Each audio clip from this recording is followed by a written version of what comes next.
Hola, bienvenido a un nuevo tema de la serie de los principios de fe. Prosiguiendo el estudio acerca de los grandes asuntos de la salvación, hoy vamos a hablar sobre la conversión, el renacimiento y la obediencia. Los tres temas son esenciales para nuestra salvación. Cuando el pecador se convierte, en ese mismo momento nace de nuevo, volviéndose una nueva criatura que pasa a obedecer al Señor. El llamado a la conversión aparece de manera clara en la Biblia. Hechos 3:19 dice: por tanto, arrepentíos y convertíos para que sean borrados vuestros pecados, de modo que de la presencia del Señor vengan tiempos de refrigerio. El arrepentimiento y la conversión andan juntos, pero el arrepentimiento ocurre primero. La persona verdaderamente arrepentida experimenta la conversión. En el sentido común, conversión significa un cambio de rumbo. En el sentido espiritual es lo mismo. Conversión significa dejar el camino del pecado que lleva a la perdición y volver al camino de la santidad que conduce a la salvación. Isaías 55:7 dice: deje el impío su camino y el hombre inicuo sus pensamientos. Vuélvase a Jehová, quien tendrá de él misericordia, y a nuestro Dios, quien será amplio en perdonar. El camino por lo cual el hombre natural acostumbra andar no está de acuerdo a la voluntad de Dios. Por eso, toda la humanidad está espiritualmente perdida. Isaías 53:6 dice que todos nosotros nos descarriamos como ovejas, cada cual se apartó por su camino. Ese texto se aplica a nosotros como raza humana y también como personas individualmente consideradas. Somos comparados a ovejas que dejaron el redil y se perdieron en el mundo peligroso. La oveja no sabe cómo volver a casa. Es necesario que alguien la busque y la traiga de vuelta. Eso es lo que Jesús hace con nosotros. Nos retira del camino de perdición y nos coloca en el camino de la salvación. Nadie puede convertirse a sí mismo y nadie puede convertir a otra persona. La conversión es una obra enteramente de Dios. Cuando el pecador se arrepiente, confiesa su pecado y es perdonado, cambios ocurren en su vida, porque ahora es una persona convertida. El primer cambio que la conversión provoca es en la relación entre el pecado y Dios. El clásico ejemplo de esto es el hijo pródigo. Él había salido de casa y andado en el camino del pecado. Pero en poco tiempo él perdió todo. Perdió su patrimonio y su dignidad. Pero la Biblia dice que finalmente el hijo pródigo volvió en sí. Y en aquel momento algo aconteció. Él cambió la actitud en relación a su padre. Él muchas veces había pensado que su padre no tenía razón, pero ahora él confiaba en el Padre y decidió volver a la casa. Eso es conversión. En paralelo a la conversión ocurre el renacimiento. En realidad, la conversión y el renacimiento son fenómenos semejantes que alcanzan las mismas consecuencias. En cierta ocasión, Nicodemo, un maestro de la ley, visitó a Jesús.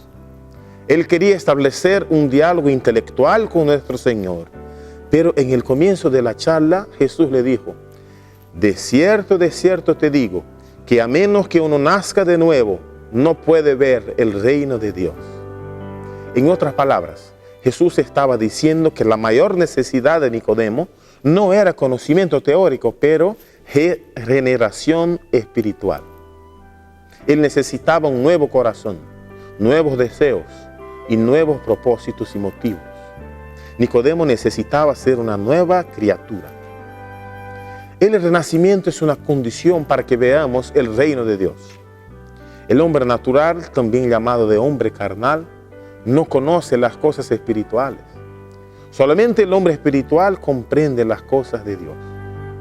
Efesios 4, de 22 a 24 dice: con respecto a vuestra antigua manera de vivir, despojaos del viejo hombre que está viciado por los deseos engañosos, pero renovaos en el espíritu de vuestra mente y vestíos del nuevo hombre que ha sido creado a semejanza de Dios en justicia y santidad de verdad.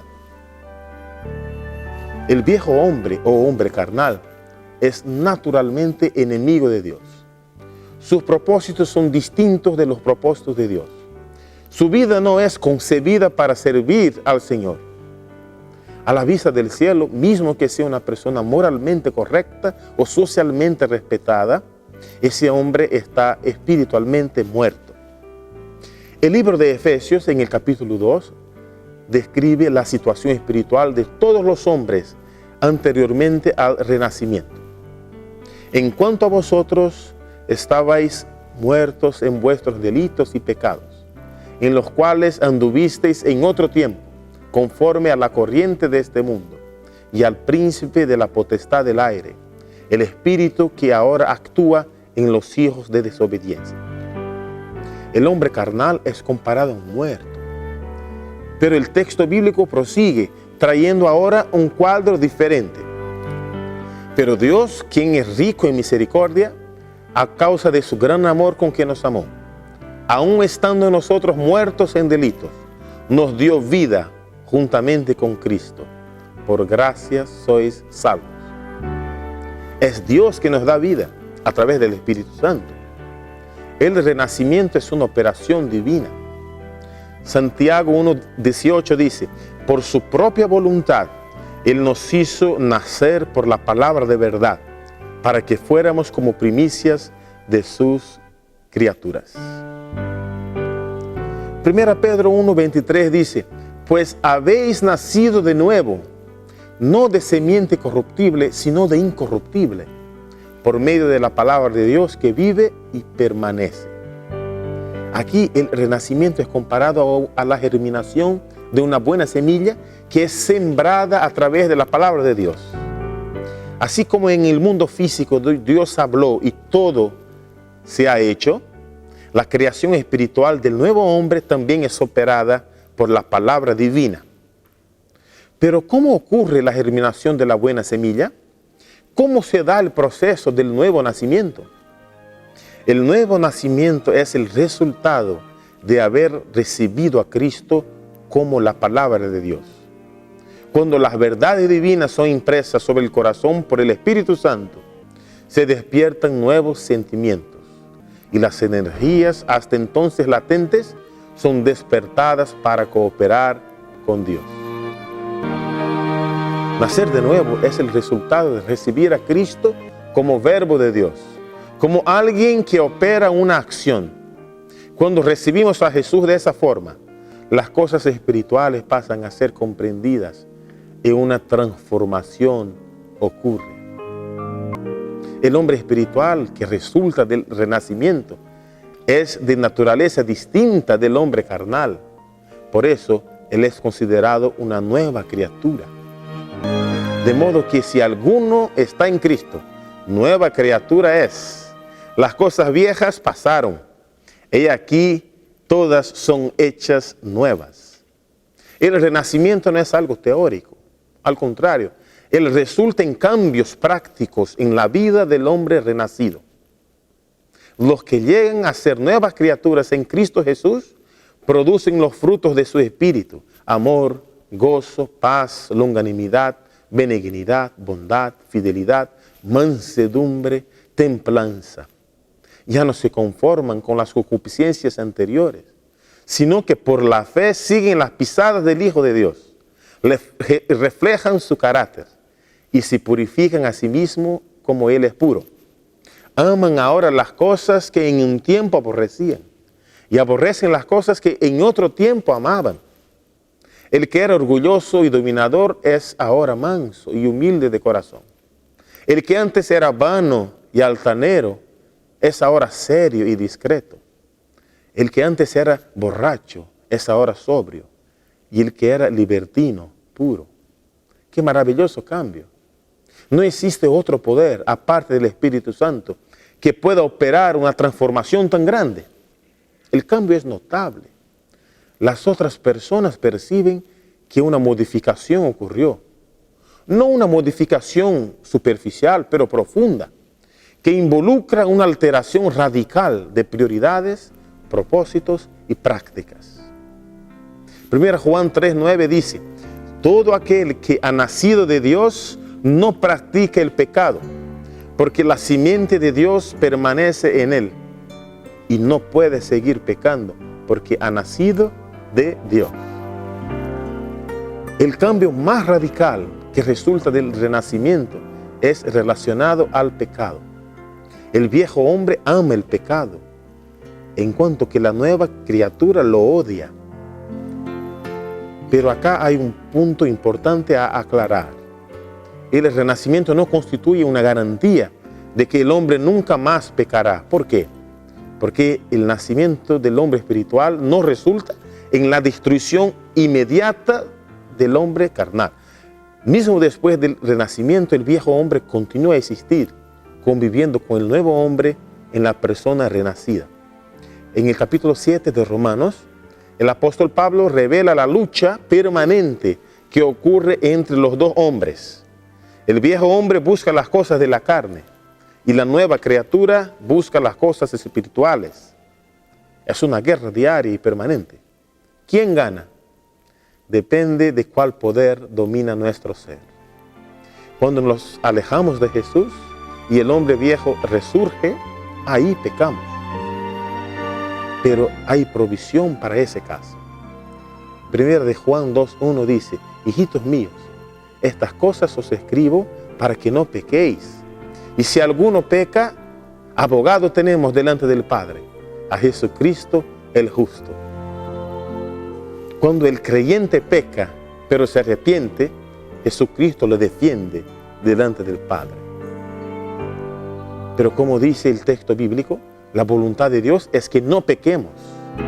Además, ya leemos en 1 Juan 3:9 que el que ha nacido de nuevo no practica el pecado. Entonces lo que tenemos que hacer es no permitir que el viejo hombre nos domine. Pero eso solo es posible si estamos conectados permanentemente con Jesús.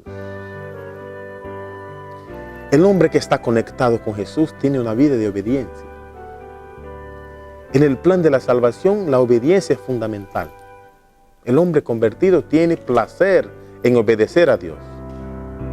El verso 8 del Salmo 40 revela la disposición mental del hombre convertido en relación a los mandamientos divinos. El hacer tu voluntad, oh Dios mío, me ha agradado, y tu ley está en medio de mi corazón. Solamente quien ha experimentado la conversión encuentra placer en la obediencia. El hombre natural ve los mandamientos como algo pesado, pero el hombre espiritual ve la obediencia como una forma de agradar al Dios que tanto le ama. No es el temor al castigo o la esperanza de la recompensa eterna lo que induce a los discípulos de Cristo a seguirle. Contemplan el amor incomparable del Salvador, revelado en su peregrinación en la tierra, desde el pesebre de Belén hasta la cruz del Calvario. Y la visión del Salvador atrae, enternece y subyuga el alma. El amor se despierta en el corazón de los que lo contemplan. Ellos oyen su voz y le siguen. La obediencia genuina es la que proviene de un corazón grato. Al conocer la bondad y la misericordia de Dios, en el hombre nace el deseo de agradar a su Señor y Rey. La obediencia que agrada a Dios es motivada por el amor. Los actos de supuesta obediencia que son motivados por el deseo de exaltación propia, nada valen delante de Dios. Si yo hablo en lenguas de hombres y de ángeles, pero no tengo amor, vengo a ser como bronce que resuena o un címbalo que retiñe. Si tengo profecía y entiendo todos los misterios y todo conocimiento, y si tengo la fe de tal manera que traslade los montes, pero no tengo amor, nada soy. Si reparto todos mis bienes y si entrego mi cuerpo para ser quemado, pero no tengo amor, de nada me sirve. Por nuestras propias fuerzas, nunca conseguiríamos obedecer a Dios.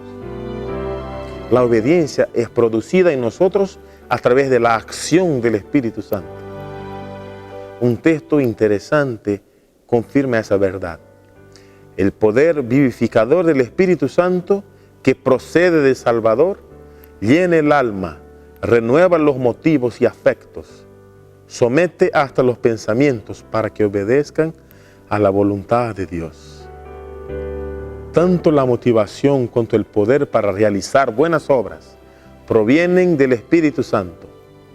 La parte del hombre es no resistir a la acción de ese poder, porque Dios es el que produce en vosotros tanto el querer como el hacer para cumplir su buena voluntad. Lo bueno que hacemos es obra del Señor en nosotros. Por eso nuestra obediencia no debe tener como propósito exaltar a nosotros mismos, mas glorificar a Dios. Mateo 5:16 dice: así alumbre vuestra luz delante de los hombres, de modo que vean vuestras buenas obras y glorifiquen a vuestro Padre que está en los cielos. Todo lo que hacemos debe servir para glorificar a Dios delante del mundo y de las personas que nos cercan. Nuestras acciones son la mejor predicación que podemos hacer. Una vida pura es el mejor argumento que podemos presentar. Cuanto más caminemos con Jesús, seremos más semejantes a Él. Ese debe ser el blanco de cada uno de nosotros. Crecer cada vez más en la gracia hasta alcanzar la estatura de hombres y mujeres en Jesucristo. Yo le invito para que hagamos ahora una oración. Querido Padre que estás en el cielo, te agradecemos por tu provisión en el plan de la salvación. Te agradecemos porque tú pusiste a nuestra disposición esas cosas tan maravillosas con las cuales podemos nuevamente, pedimos Señor que tú conviertas nuestro corazón y que tú nos des el renacimiento y el deseo y el poder para obedecerte. Es lo que te pedimos en el nombre de Jesús. Amén. Por la audiencia tan especial. Espero que las palabras que han sido dichas en esas 4 palestras puedan fructificar en tu vida. Eso es mi deseo y mi oración. Que Dios te bendiga.